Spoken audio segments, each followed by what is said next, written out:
ከሌሊቱ 9 ሰዓት እስከ 11 ሰዓት ባለው ጊዜ ውስጥ በድንገት ከእንቅልፎ ይነቃሉ።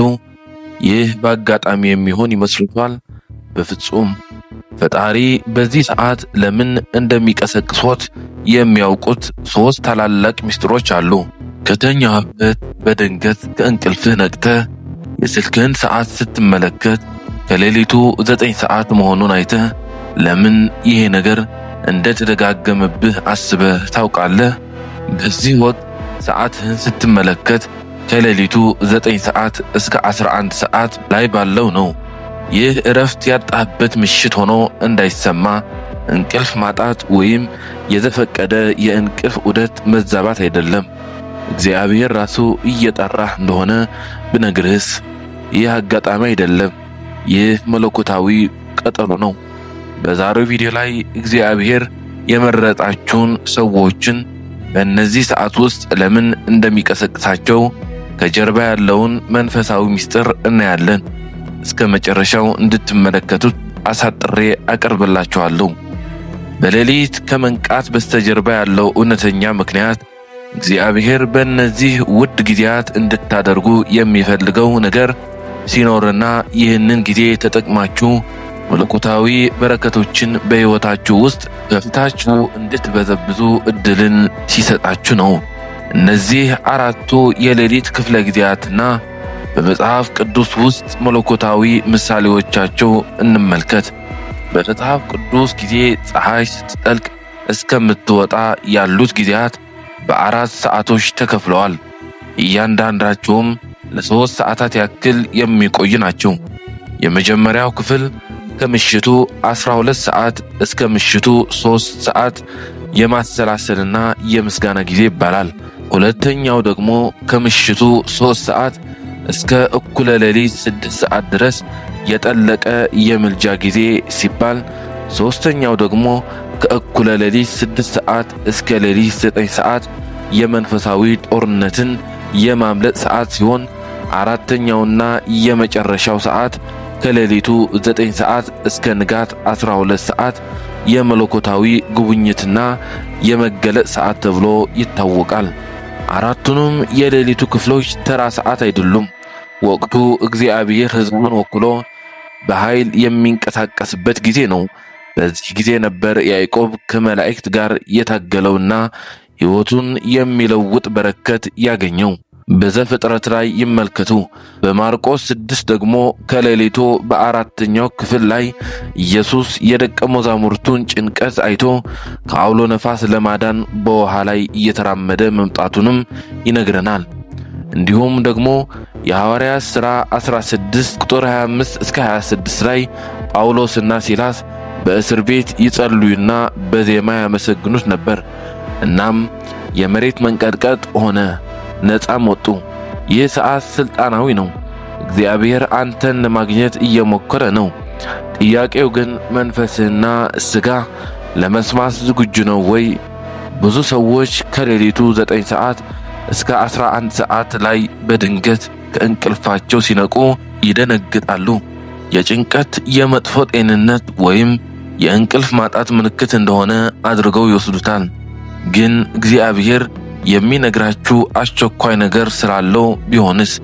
እግዚአብሔር በዚህ መለኮታዊ ሰዓት እንድትነቃ የሚያደርግህ 3 ዋና ዋና ምክንያቶችን እዚህ እንመልከት። አንደኛ፣ የጸሎት ጥሪና መንፈሳዊ ጦርነት። የማለዳው ሰዓት በመንፈሳዊ ኃይል የተሞላ ነው። በቀን ላይ የታወጀውን የጠላት ሴራ እንድትዋጋ እግዚአብሔር እየጠራ ነው። ሰው ሲተኛ ሰይጣን ይነቃል። ይሄ ማለት ቀን ሥራ ፈቷል ሳይሆን በይበልጥ በእነዚህ ሰዓት ሥራውን ይሠራል። በማቴዎስ 13 ላይ ኢየሱስ እንዲህ አለ፣ ሁሉም ተኝቶ ሳለ ጠላቱ መጥፎ በስንዴው መካከል እንክርዳድን ዘርቶ ሄደ። አንተ በምታርፍበት ጊዜ ጠላት በሕይወትህ፣ በሥራህ፣ በግንኙነትህና በዕጣ ፋንታ ላይ የጥፋት ዘሮችን እየዘራ ሊሆን ይችላል። በዚህ ሰዓት ከእንቅልፍህ ከነቃህ እግዚአብሔር የሆነ ነገርን እንድታስመልጥ እየነገረ ስለሆነ ተነስና መንፈሳዊ ግዛትና ጠብቅ። ከመንፈሳዊ ጥቃቶች ለማምለጥ አጥብቀህ ጸልይ። ጠላት ያነሳቸውን ማንኛውንም አሉታዊ ዕቅዶችን አፍርስ። በቤተሰብና በምትወዳቸው ሰዎች ላይ ጥበቃን አውጅ፣ አንተም ጠባቂ ነህ።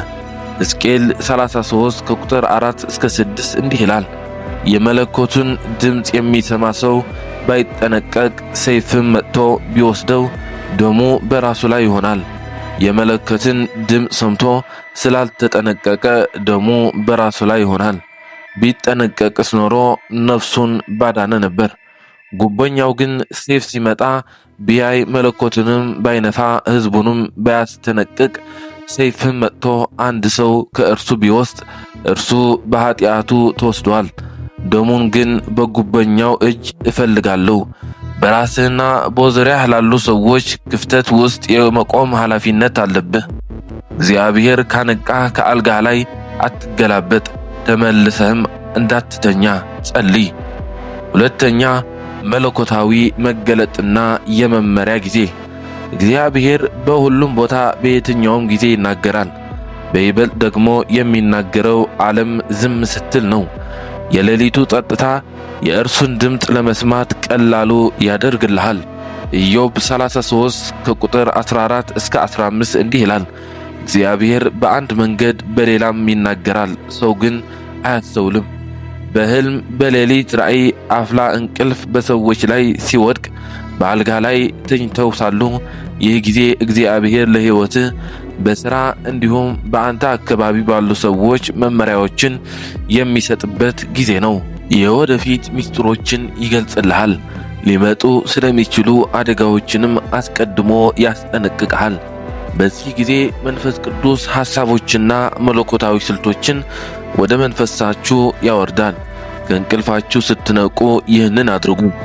በዝምታ ውስጥ ሆናችሁ ስላያችሁት ነገር አሰላስሉ። ከዛም ጉዳዩ በማስታወሻችሁ ላይ አስፍሩ። ባያችሁት ነገር ላይ በይበልጥ ግልጥ እንዲሆንላችሁ እግዚአብሔር ጠይቁ። በብዙ የተሳካላችሁ ሰዎች የፈጠራ ሐሳቦችን፣ የመዝሙር ግጥሞችና ስብከቶችን ምርጥ ሐሳቦቹ በእኩለ ሌሊት እንደመጡ መስክረዋል። እግዚአብሔር ራእይ እያቀበለ ነው፣ ነገር ግን አንተስ ትኩረት እየሰጠህ ነው። ሦስተኛ፣ ሕይወትን በቀን ላይ የምታውጅበት ሰዓት። በአንደበትህ ውስጥ ኃይል አለ። በማለዳ ቀን ላይ ያወጅከው ነገር መላው ቀንህን ይወርሰዋል። ምሳሌ 18 ከቁጥር 21 እንመልከት። ሞትና ሕይወት በምላስ እጅ ናቸው፣ የሚወዳትም ፍሬዋን ይበላሉ። ይህ ማለት በአንተ ላይ የተነገሩ አሉታዊ አዋጆችን መሰረዝ ትችላለህ ማለት ነው። ሞገስን፣ ስኬትና መለኮታዊ ድሎችን አውጅ። ለአንተ ጥቅም እንዲሰሩ የቀኑን አካላት እዘዝ። መጽሐፈ ኢያሱ ምዕራፍ 10 ቁጥር 11 እስከ 13 ኢያሱ ፀሐይና ጨረቃን እንዲቆሙ እንዴት እንዳዘዛቸውና እግዚአብሔር ቃሉን እስከምን ድረስ እንዳከበረለት ይነግረናል። በተመሳሳይ አንተም ስልጣን አለ። በውሎህ፣ በጤና፣ በቤተሰብና በልጆች ላይ ተናገር። ዓለም ሳይነቃ በፊት በነገሮች ላይ በረከቶችን አውጅ። አሁን እግዚአብሔር ለምን እንደሚያነቃ ተረድተሃል። ከዚህ በኋላ ተመልሰ እንዳትተኛ የሚረዱ ሐሳቦችን ላጋራህ። እነዚህ ጠቃሚ ምክሮች ለመተግበር ለማድረግ ቁርጠኝነት ይኑርህ። በመጀመሪያ ለጥሪው ምላሽ በመስጠት እግዚአብሔርን አክብር። ከአልጋህ ውጣ፣ ተቀመጥ ወይም ለጸሎት ተንበርከክ። መንፈስህን ለማነሳሳት ለሥላሴ የአምልኮ መዝሙር ዘምር ወይም ክፈት። የተቀበልከውም መልእክት ግልጽ ካልሆነልህ ይበልጥ እስክትረዳው ድረስ ጸልይ። ከተረዳኸው ደግሞ ድሉን ማግኘትህን ልብህ እስኪሰማው ድረስ ተናጠቅ፣ ተዋጋ። በመንፈስ ጸልይ። በመንፈሳዊ ጦርነት ራስህን አጠንክር።